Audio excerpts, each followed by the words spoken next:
Hey, how's it going? This is Melinda and welcome to my channel. Today I am going to be doing the quarantine vinyl tag. And I really love these vinyl tag videos. They give me a really great chance to look through my record collection and just answer some really interesting questions. And I just love doing these videos. If you have not subscribed to my channel, please subscribe. I would really appreciate your support. And I'm going to go ahead and get started with the very first question. It is to name an artist and show an album that you love that came from your home state. My home state is Indiana, so I will show John Mellencamp. I love this album whenever we want it. I think it's just absolutely killer. I've always enjoyed it. I also enjoyed back in the day when he was John Cougar at the album American Fool. I love that one too.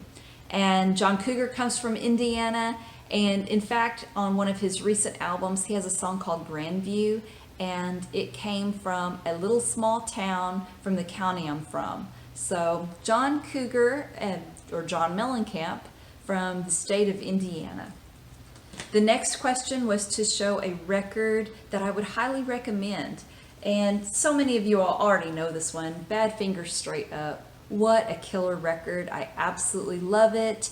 And it is produced by Todd Rundgren and George Harrison. And it's just an absolutely amazing album. I highly recommend it if you do not know it. Day by Day was a wonderful, just beautiful song from the 70s, but every song on here is absolutely great. So Badfinger Straight Up is a record that I would highly recommend. The next question is just to give a tip that you would want to share with beginners who are just now starting to collect vinyl. And I guess my biggest tip would be, when you are starting out, know what you want to get, know your grails, and get them. And then after you have what you want and the records you personally love and you want in your collection, then go ahead and start taking suggestions from other people, because other people have amazing suggestions. It's going to open your world up to all new music. But before you do that, get what you love, get what you like. So that's that would be my best recommendation and my biggest tip for beginners. This next question is to show a record that opened up your, maybe got you deeper into music, maybe a genre you never gotten into before. And you know, when I was a kid, we listened to the radio. My mom would turn the radio, it was AM radio station. We would listen to just the pop music that was on the radio station all the time. But I heard a song one night when I was listening to the Dick Clark Countdown, and it just opened my world and got me into a heavier rock sound. So I'm going to show this album. This is Van Halen's Diver Down. You know, before this came out, I was into just strictly pop music, whatever was playing on the radio. But when I heard the song Oh Pretty Woman, it just opened up a whole new genre for me of hard rock. I really got into it. I fell in love with Van Halen. And that was just the first song of so many for them. And I wouldn't even call them, they were more of an FM radio friendly song, a radio friendly band. They were not on the AM radio stations at all. So it really just opened my mind and got me interested in heavier rock. So Van Halen's Diver Down, the song Pretty Woman, just really opened my eyes to heavier rock music. Now I'm going to show a record that is considered obscure, and a lot of you already know it because there is a Netflix documentary called Searching for Sugar Man. And this is Rodriguez Cold Fact. This is a record that it was very obscure because it came out in America and it really didn't do anything. It did not become popular. It wasn't a hit, but it was a very good album that just got overlooked. Well, somehow, some way in South Africa, it took and, you know, became a really huge hit for Rodriguez. And anyway, he became a huge, just everybody loved him in South Africa. He didn't know it. He kept living here and kept working and just having a regular job after his music just didn't pan out here. But then he found out later that he was a huge success in South Africa. He's went on to perform wonderful concerts in South Africa. So Anyway, this is just a really good album. I'm not really sure what copy I have. I know it's on A&M Records in Sussex, but this is just a really good record that I was in a record store and I heard the record store owner was playing. I just enjoyed it so much that I asked him if I could buy it from him. He gave me a really great deal on it. I didn't realize it was a valuable record when I bought it at the time. But now I realize how valuable it is. It's hard to get here in America. They have reissued it, so it's not that hard anymore. But at the time it was. And so I would consider this an obscure album. Rodriguez, Cold Fact. The next question is to show an album by a band that you want to collect every album they have.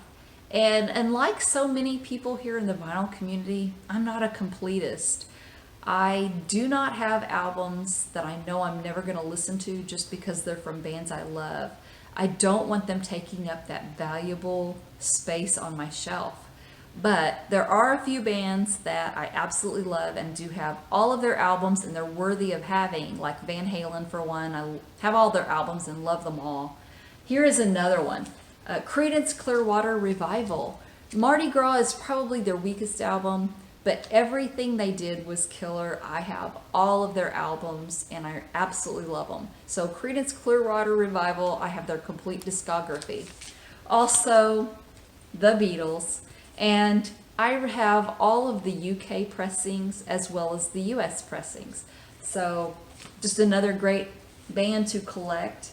Here's a US copy. This is just an example of, this is called the early Beatles. So the US pressings and the UK pressings were very different. Their track listings were different, but I love collecting them all. I think it's a lot of fun and the music is fabulous. The next question is to show a record by a band and you think the second album was stronger and better than the first. And for me personally, I really like this one. It's the Electric Prunes. I think Underground is better than their debut album. I just really like it a lot better. I think it's also would have made a good question, you know, when I talked about Van Halen's Diver Down, about something that got me into something a little bit deeper. This is the album that really got me into psych music. It's just really good. I personally like this album better than the Electric Prunes debut album. The next question is to do what's called a WhackAMole. And so what I'm going to do is I'm going to pull the record shelf here. I'm just going to pull it open. And I'm just going to grab something randomly. So let me just get this. WhackAMole was by Mazzy from the Norman Maslov channel. He coined the phrase WhackAMole. But I'm just pointing, what I'm doing is I'm just pulling something out of my collection and I'm going to talk about it randomly. So let me go ahead and do that. Okay. This is George Martin and his orchestra playing Help. This is just an orchestral version of the Beatles album Help. Just a really beautiful classic music by George Martin. And I bought this one at an antique store and I just really liked it. I think it's really good. So anything that's Beatles related, I tend to like, even just the instrumentals. So that's my pull, my just random pull for the WhackAMole. So I'll go ahead and move on now to the next question. And the next question is to show record, or for me it's going to be two records that I've probably listened to the most in my record collection. And I don't know which one, so I'm going to show both. ZZ Top's Eliminator. I did not have the vinyl copy of this, but I had the cassette and I bought it when I was with my mom. We were at a Walmart store one time and I bought the cassette for it. It was a huge splurge for me to be able to buy a cassette. She told me, she said, well, just go ahead and put it in the cassette player and let's listen to it. And it literally stayed in our cassette player in her car for over a year. We listened to it every time we were in the car, and it's just so sentimental, and we probably played it over and over and over again. So that one is one. Also, I'll show Michael Jackson's Thriller. This is my original copy that I got back in 1983. And I'll be honest with you all, my mom was a single mom, paying all the bills and working really hard. But we just didn't have a lot of money. we did not have a lot of records. The money I made from little jobs I had went to buy my car, cheer camp, school books, and school clothes. I did not have the extra money to buy vinyl records when I was young. So the few that I had were very enjoyed, very loved, and I would play this one over and over and over again. So Michael Jackson's Thriller and ZZ Top's Eliminator are the ones that probably have been played the most, just because they're the ones that's been around the most. The next question is to show a crazy story about an album, and I'll go ahead and show this. This is one that came to mind, Motley Crue's Dr. Feelgood, and I'll just go ahead and preface this by saying me and a boyfriend I had a long time ago, we were really young and really stupid back then. You know, he's grown up to be a good guy, and he's married to a beautiful wife, and I think I've turned out okay too. But back in the day when we were dating, the relationship had just run its course. You all know what I'm talking about. It was just over, and I was out with some friends, and he was out with some friends, and somehow we ended up being in the same place at the same time. So I went over to talk to him and got in his car. We got in a really big fight. I don't remember why. It was just something stupid. But I got out of the car and went over to talk to my girlfriends again. And he rolled his windows in his car down and started cranking this song from Motley Crue's Dr. Feelgood. It's a song called Don't Go Away Mad, Just Go Away. And I just remember looking at my girlfriends and their eyes just getting really big, and they're just shaking their heads like, no, girl, you deserve so much better than this. And his friends, I'm sure they thought it was funny, and they were patting him on the back. But I could tell in his eyes, he immediately after he did it, he regretted it. You know, it was just a silly thing you do when you're really young. So I look at it now and I kind of laugh about it. Anytime I hear that song, it makes me think about that moment. And a couple conversations later, the relationship was over. But like I said, he turned out to be really a good guy, and he found the right girl, and I found the right husband, so all is well. But that's just a crazy story I have about Motley Crue's Don't Go Away Mad, Just Go Away. The next one, the question is to discuss a pet peeve you have when it comes to record collecting. And really, I don't have a lot of pet peeves. I just enjoy the whole process. But I guess if there's something that is a pet peeve to me, is when I'm looking through records and I'm in a section someone else wants to look through, and they kind of invade my personal space. And as I'm looking through something, they go in front of me and pull out something. I think that's really rude. When I'm looking through one section of records, I should be able to look through it. After I'm done with that section, it is fair game, and they're allowed to take anything they want. But for someone to take something ahead of you when you're in that certain record digging, I just think that's really rude. So that's kind of my pet peeve, are people who are just overly aggressive and in your personal space when you're record shopping. The next question is to show a record from a genre or just something people would be surprised that you like. So this is one that I'm going to show. It's something you can find at any little antique store, flea market, you know. Nobody buys. It's very unloved, but for me, I really love it. I love Mantovani. I find the music to be very relaxing, and I think it just comes from a time. I have a very strong memory. My mom and dad divorced when I was really, really young, so I just have a very strong memory of, and this is the only memory I have, of after we moved into one house that had a fireplace. I remember mom and dad building a beautiful fire and having us girls sit in front of the fire with them, and they played this record. It's honestly the only good memory I have of my family while it was still intact. So I just really love this album. I find it relaxing. It holds a beautiful place in my heart. So Mantovani, it's called From Monty with Love. That is one that probably surprises you after I just talked about Motley Crue. So that is the one I would say for that one. The next one, the question is to show a record from the year you were born. So I'm going to show the Jonas Brothers. This is the album called the Jonas Brothers. What? You don't believe me? You don't think I was born the year this album came out? Okay. Okay, so let me show you another one. And this one is George Harrison's All Things Must Pass. I'm not going to tell you the year it came out. If you really want to know, you can look it up yourself.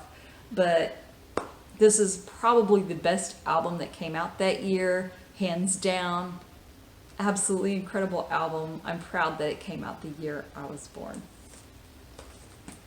And now I'm going to show a 10-inch record, and we're supposed to give our opinions of what we think of 10-inch records. Here's my opinion. I don't like them. They're annoying. I will buy them when there's something special that I want on them, so let me show you this. This is the Rolling Stones' She's a Rainbow. This was a Record Store Day find from 2019. I love the song. She's a Rainbow is incredible. This is a live version that came out from a concert in Paris. It's on a really pretty yellow vinyl.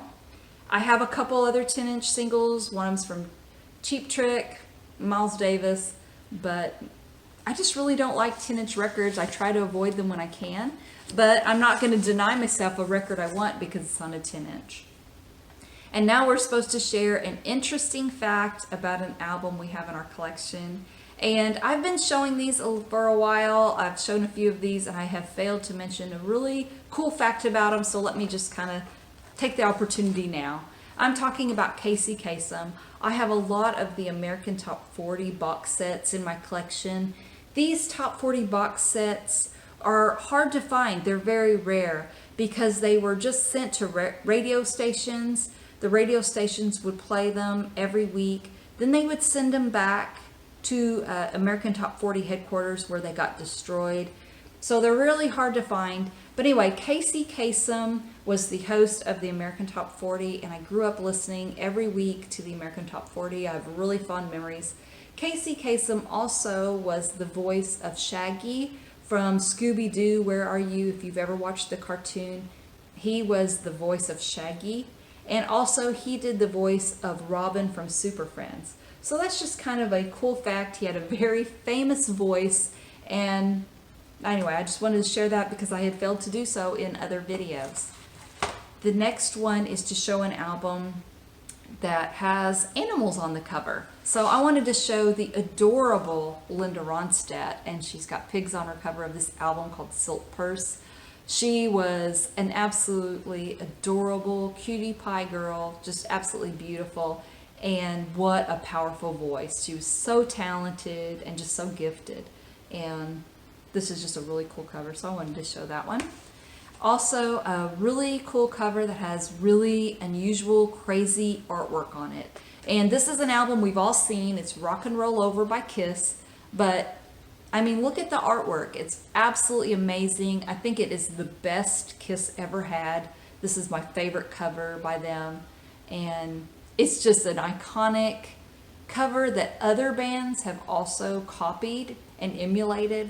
So I think it's just crazy artwork that I think absolutely was wonderful. Now I'm going to show a record that is very inexpensive to buy, but I highly recommend. So for the money, I would suggest picking up Don McLean's American Pie. You know, you can find this anywhere and everywhere. It might be hard to find in really good condition, but it's an absolutely fantastic album to own, and you can own it for just a few bucks. It's just not that expensive at all. I highly recommend it. American Pie is the classic hit that was on here, but there's a song on here called Vincent that will blow your mind. It's so beautiful, and there's just so many beautiful songs on this one. So I highly recommend, for the money, Don McLean's American Pie. The next record is one that the question was to show a record that you acquire a taste for. And I'm just going to show this one. Maybe some others would disagree, but I think Paul McCartney's McCartney 2 is a very unusual album, and you do have to acquire a taste for it. You know, to this day, I will say I love the song Temporary Secretary, and my husband will say, no, you don't. And I'll say, yes, I do. You know, like, no, you don't. He just can't imagine that I absolutely love that song, but I do. It is so crazy, it's quirky, it's weird, but I like it. It's just one of those albums that you listen to more and more, and you just learn to really love it. The version of Coming Up on here is even unusual. The one that became a hit was a live version. It's a little bit more of a commercial sound to it. The one on this album is a little different, but I just think it's a really great album. So I love McCartney too, but it is an acquired taste. And finally, just showing a record that I acquired recently, my most recent find. This one was heavily discounted, so I bought it. I never buy picture discs, but this is Michael Jackson's Invincible, and I went ahead and picked it up because I like the song You Rocked My World, and I tend to like a lot of the Michael Jackson music. So I try to take the personal things and the personal accusations out of it and just enjoy the music. I got this for a huge discount, so I could not resist picking this up for the price that I got it for. So that is the most recent purchase I've made. And that is my vinyl tag. Thank you so much for watching. Please subscribe and let me know what you think. Thank you so much for watching. Take care, and I will see you next time. Bye-bye.